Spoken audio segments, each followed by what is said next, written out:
খুবই কম উপকরণে আর খুবই কম সময়ে মুখে দিলেই মিলিয়ে যাওয়ার মতন এমন একটি মিষ্টি যেটা খাওয়ার জন্য পরিবারের সকলেই পাগল হবেন। দেখেই জিভে জল এসে যাবে আর না খেয়ে থাকাই যাবে না।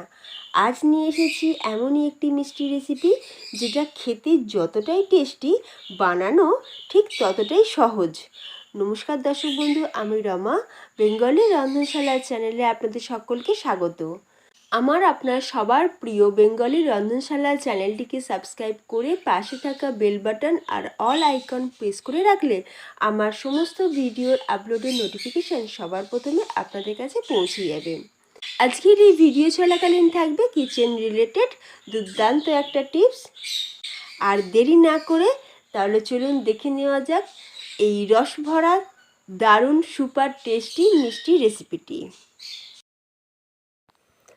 সুপার ইজি, সুপার টেস্টি রস ভরা ব্রেড ক্ষীর টোস্ট বানানোর জন্য প্রথমেই আমি শিরা বানিয়ে নেব। তো শিরা বানানোর জন্য আমি এখানে 1 কাপ চিনি নিয়েছি মেজারমেন্ট কাপের।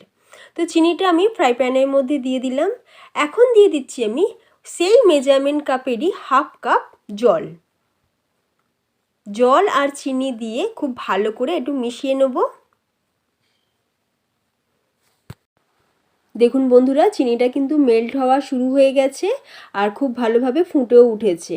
এখন দিয়ে দিচ্ছি 3টে ছোটো এলাচ। আমি এলাচগুলোকে একটু ভেঙে দিয়েছি, দিয়ে আবারও আমি কিছুক্ষণ এটাকে ফুটিয়ে নেব। তবে এই চিনির রসটা কিন্তু খুব বেশি ঘন করলে হবে না। রস যদি খুব বেশি ঘন হয়ে যায় তাহলে আমাদের যে ব্রেডের টুকরোগুলো তার মধ্যে কিন্তু রস পুরোপুরি ঢুকবে না। চিনি শিরাটা এমনই তৈরি করতে হবে, হাতের মধ্যে একটু চিনি শিরাটা নিয়ে এইভাবে যেরকম আমি দেখাচ্ছি এইভাবে একটু আঙুলে নিয়ে চেক করে নেবেন যে একটা তার দেখা যাচ্ছে কি। যদি একটা তারের মতন হয়ে যায় তাহলেই বোঝা যাবে চিনি শিরাটা কিন্তু তৈরি। আচ্ছা, আমার চিনি শিরাটা তৈরি হয়ে গেছে। এবার আমি পাউরুটি নিয়ে নিয়েছি। তো পাউরুটির 4টে সাইড, যে সাইডগুলো ধারের যে সাইডগুলো শক্ত অংশের দিকটা আমি কেটে বাদ দিয়ে দেব। তবে এই সাইডগুলো যে কেটে বাদ দিয়ে ফেলে দেবো তা কিন্তু নয়, এগুলোকে ফ্রিজে রেখে দিলে এগুলো দিয়ে পরে যে কোনো পকোড়াতে ব্রেড ক্রাম্ব হিসাবে এগুলোকেও ব্যবহার করা যাবে। এখন এই ব্রেডটাকে আমি 4টে টুকরো করে কেটে নিচ্ছি। দেখুন বন্ধুরা, পুরো চৌকো বা স্কোয়ারের মতন আমি প্রত্যেকটা ব্রেডকে কেটে নিয়েছি। এবার এই পাউরুটির টুকরোগুলোকে আমি ভেজে নেব। তাই গ্যাসের ওপর কড়াই বসিয়ে তাতে তেল গরম হওয়ার জন্য দিয়ে দিয়েছিলাম। তো তেল গরমও হয়ে গেছে। এখন পাউরুটির টুকরোগুলোকে আমি ভেজে তুলে নিচ্ছি। খুব বেশি ভাজবো না, গোল্ডেন ব্রাউন হওয়া পর্যন্ত ভেজে নেব। দেখুন বন্ধুরা, 1 থেকে 2 সেকেন্ডের মতন টাইম লাগে এই পাউরুটির টুকরোগুলো গোল্ডেন ব্রাউন হতে।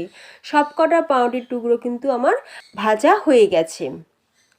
দেখুন বন্ধুরা, খুব সুন্দর একটা দেখতে হয়েছে।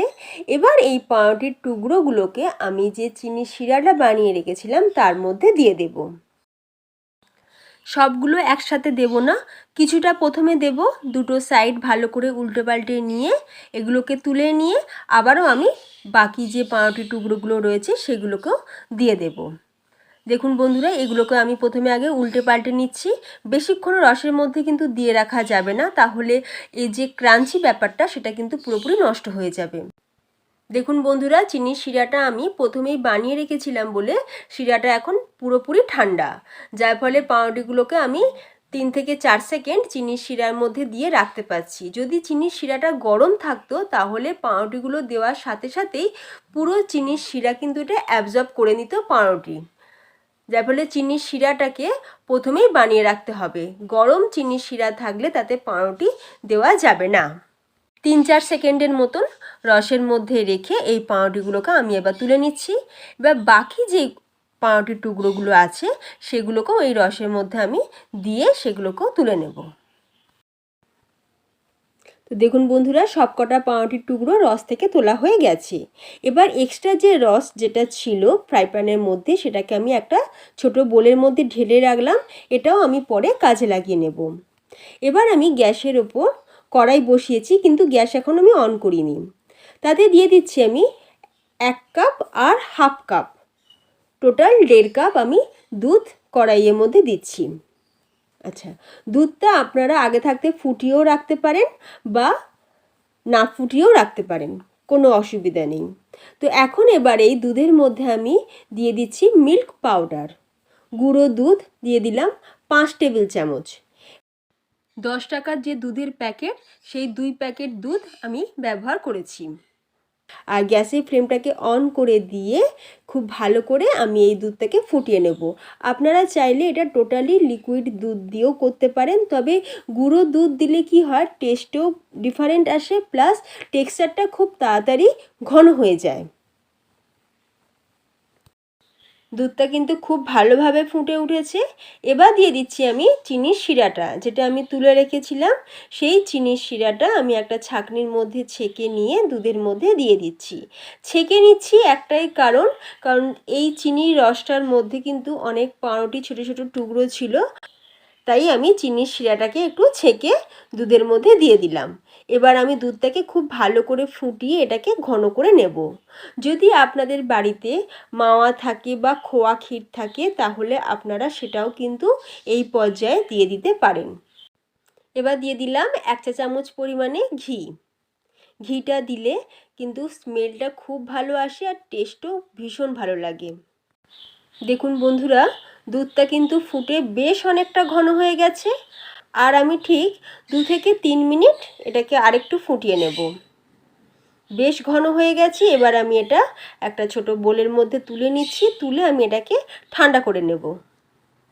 দারুণ টেস্ট লাগে বন্ধুরা। আপনারা যদি এইভাবে একবার এই ক্ষীর ব্রেড টোস্ট বানিয়ে খান, দারুণ টেস্ট লাগবে।